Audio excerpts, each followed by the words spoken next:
Sakoma, kad kas ieško, tas randa. Perfrazuojant šį sparnuotąjį posakį, drįstu tvirtinti, kad mano kanale galioja panašus principai. Jei prašote, tai ir gausite. Tik ne į kaulus, o dar daugiau naudingos informacijos apie finansus, taupimą ir naujas investavimo galimybės. Po mano vaizdo įrašo apie angelus investuotojus sulaukiau visos krūvos jūsų žinučių. Jose prašėte manęs ne duonos ir ne žaidynių, o atskiro video apie Scramble platformą. Tad gerbėmieji, jūsų troškimams lemta įsipildyti.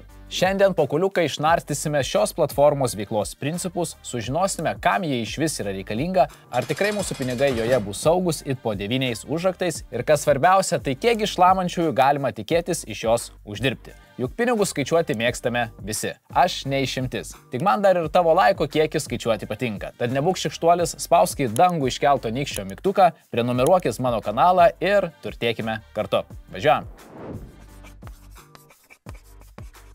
Na, o šiandien pasižiūrėsime, ar įmanoma praturtėti iš P2P Scramble platformos. Susimastei, kas čia per žvėris P2P? Šis sutrumpinimas šifruojasi kaip peer-to-peer, beveik kaip beer-to-beer. Jokais, visgi investicijų prasme ši savoka nurodo į tokį skolinimąsi būdą, kuris suteikia galimybę asmenims ar verslams gauti paskolas tiesiogiai iš kitų tokių pačių asmenų, be jokių bankų, kredito unijų ar kitų egzotinių finansinių įstaigų tarpininkavimo. Kaip tik dėl šios priežasties, trečiųjų institucinių asmenų nebuvimo, šis alternatyvus finansavimo būdas paskutiniu metu yra ant tikrai aukštos finansinės bangos. O jį propaguojančių platformų skaičius auga sparčiau nei Nvidios kapitalizacija. Apie populiariausias jų, Kiva, Funding Circle ar Upstartą, tikriausiai esi bent vieną kitą žodį girdėjęs. Jeigu ne, lietuviškąsią Savy, Finbi, paskolų klubą, Profitus, North Street, Estate Guru tikrai būsi girdėjęs. Scramble atveju skirtumas tas, jog pinigai yra skolinami ne nekilnojimui turtui pirkti ar žmogui vartuškę pasiimti, o verslams ir startuoliams. Scramble vardas P2P kontekste pradėjo būti linksniuojamas gan neseniai, nuo 2020-ųjų. Būtent prieš 4 metus būrys sumanių estų susėdo ir vietoj Van Atalin likeriuko gurkšnojimo pasirinko naujo startuolio įkūrimą. Tokiu būdu pasaulį išvydo Scramble'as. Beje, estai viena iš labiausiai skaitmeninių požiūrių pažengusių pasaulio visuomenių. Jie ir elektroninius rinkimus organizavo pirmieji planetoje, ir leidimus gyventi rezidentams išduoda elektroniniu būdu, ir šiaip, IT sferoje jie yra nepranokstami. Jeigu nežinojai, Estija dar ir bene nerelingiausios valstybės pasaulyje titulą nešioja. Matyt, mūsų kaimynkos tiki vienintelio dievo pinigų galia.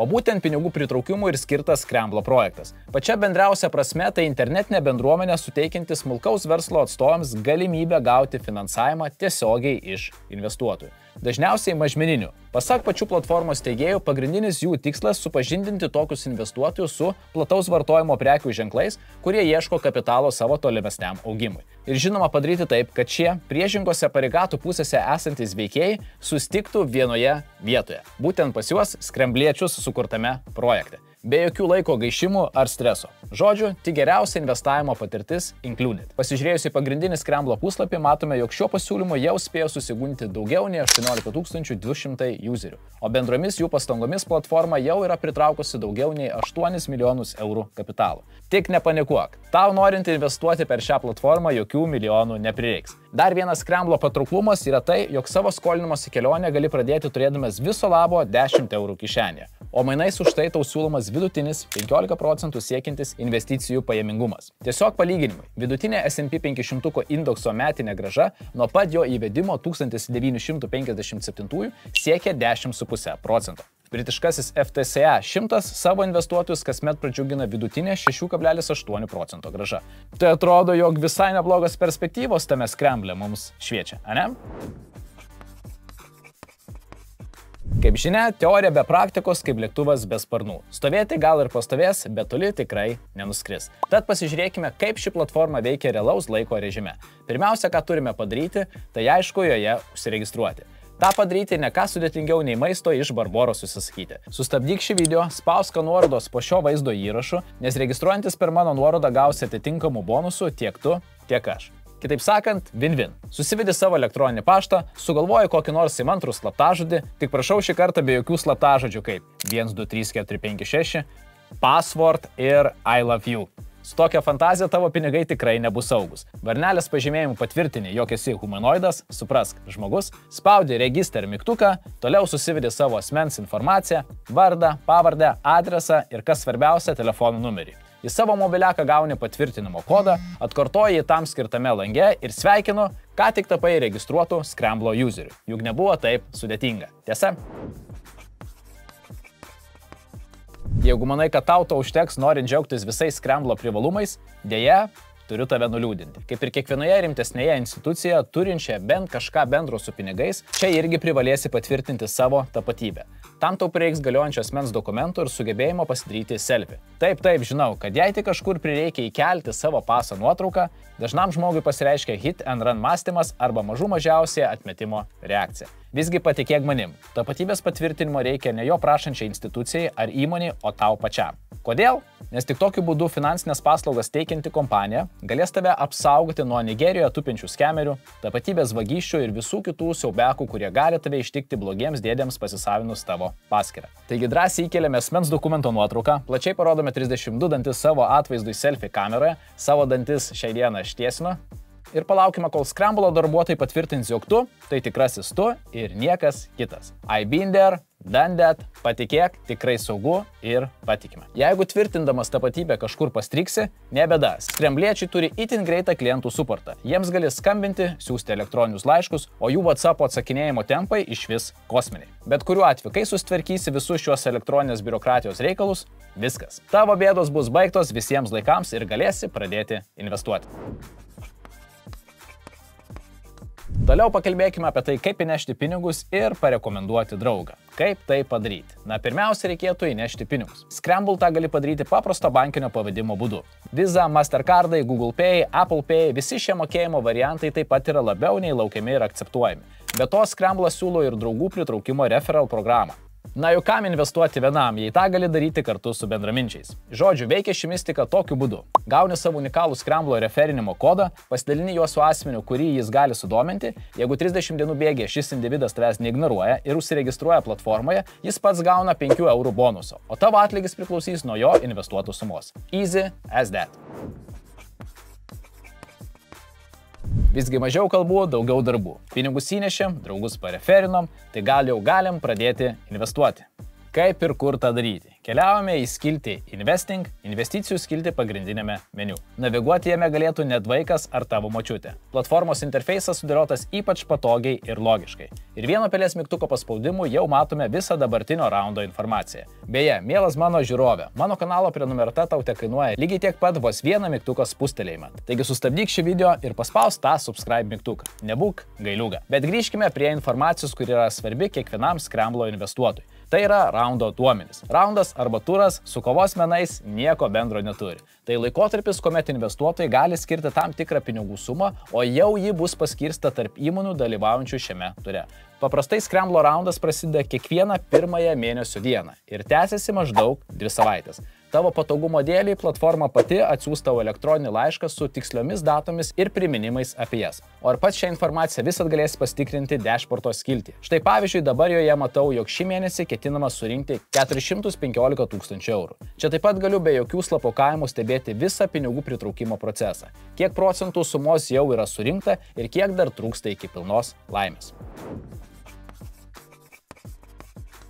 Na gerai, surinkti pinigus tai gali visi, čia didelio proto nereikia, o kur jie keliaus toliau? Skrolinam šiek tiek žemiau ir matome Customer Goods Branch Batch.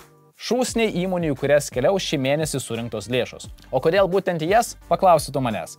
Žiūrėk, tavo patogumui Scramblas atleidžia tave nuo prievolės, kas mėnesį iš naujo analizuoti rinkas ir ieškoti geriausių investicinių taikinių. Jie tai daro patys vietoj tavęs. Jų analitikų komanda nuolat palaiko ranką ant visų smulkaus verslo naujovių ir bando atkapstyti tikrus perliukus. Tam, kad bendrovė būtų atrinkta į šį sąrašą, ji privalo nuolat demonstruoti stiprią vartotojų meilę jų produktui, turėti kvalifikuotą įkūrėjų komandą ir stiprią ateities viziją. Ir kas, mano manimu, svarbiausia, pasižymėti itin gera finansinė sveikata.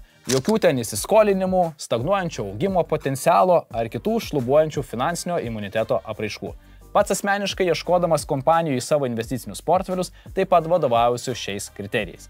Tiesa, kadangi Scramblas orientuojasi į smulkųjį verslą, nesistebėgiai daugelis iš įmonių bus tau visiškai negirdėtos. Tom Mili, Korošo, The Checking Cheese Company, Knek Snack, Freddy Farm, Adonis, Ojo, Dedos, Shower Blocks, Kuo užsiima šios įmonės, velnias tai žino. Visgi Scramblas ir čia pagalvoja apie tave. Kad nesijaustum it katę maiše nupirkęs, gali tiesiog nueiti į kiekvienos šios įmonės skiltį ir sužinoti, ką jūs veikia realiame gyvenime. Štai pavyzdžiui, kikenančio sūrio bendrovė tai Anglijoje įsikūrė šeimos verslas siekiantis, kaip jie patys teigia, iš naujo apibrėžti sūrio patirtį. O vat Scramble jų ketinimai irgi nejuokingi. Šio raundo metu įmonė siekia surinkti 159 000 investicijų. Ir jei esi iš smalsiukų gretų, tokio pobūdžio informaciją gali surasti apie kiekvieną šio raundo kompaniją. Nuo jeigu tavo žingeidumui išvis nėra jokių ribų, Rounds History skiltyje gali išgvildenti visų ankstesnių turų duomenis. Kas ir kiek investavo, į kur investavo, kiek pinigų jau buvo išmokėta atgal bei daugelį kitų įdomybių. Kas mane sudomino asmeniškai, tai faktas, jog ši platforma siūlo kiek netradicinį dviejų skolinimo tipų ar grupių modelį. Choice, ką pasirinkti. Viskas priklauso nuo tavo apetito ir rizikos toleravimo lygmens. Paimkime konkretų pavyzdį. Investavęs pinigus 6 mėnesiams į A tipo skolų grupę, dalį savo lėšų susigrąžinsi kiekvieną mielą mėnesį. Tad kapitalas, kuriuo rizikuoji laikui bėgant, mažės. Tavo uždarbis taip pat bus kaupiamas kas mėnesį, bet išmokamas pasibaigus investavimo laikotarpiui. Be to, pinigus skolinsi ne kokiai nors konkrečiai įmoniai, o visai jų kolekcijai, kas irgi sumažina failų tikimybę. Maža to, visos į raundo paketą įeinančių kompanijų įkūrėjai įsipareigojo, jog net 40% skolos jie padengs iš savo asmeninių pajamų. Investuodamas tokiu būdu gali tikėtis net iki 12,4% metinės grąžos. Visą savo balanso informaciją gali pasitikrinti Cash skiltyje. Tuo tarpu visų tavo paskolų detalės slepiasi po Loans arba paskolų skiltyje.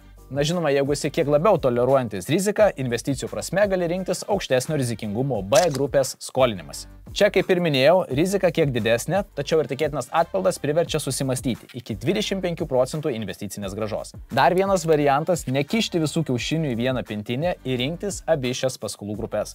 Tokiu būdu diversifikuojant savo paskolų portfelį ir sumažinant riziką. Buffettas kažkada yra pasakęs, jog plati investicijų diversifikacija yra reikalinga tik tiems investuotojams, kurie visiškai nenutuokia, kuo jie užsiima. Dievinu šį vyruką, bet juk papildomos saugumo priemonės dar niekam nepakenkė. Tiesa? Na ir kalbant apie saugumą, pagrindinis klausimas, kuris kiekvienam investuotojui kelia galvos skausmą prieš įkišant pinigus į eilinį projektą. Ar mano kapitalas jame tikrai bus saugus? Scramblas sako, jog taip.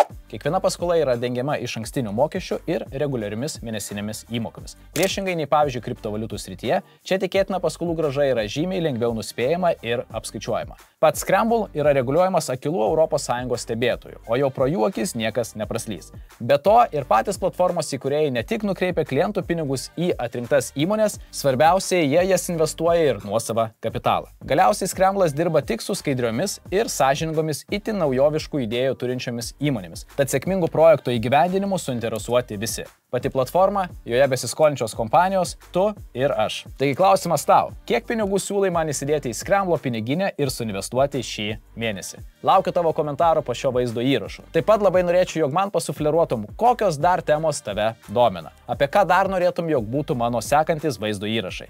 Spręsti belieka tau. Laukiu tavo komentaro ir susitinkame naujose video. Iki!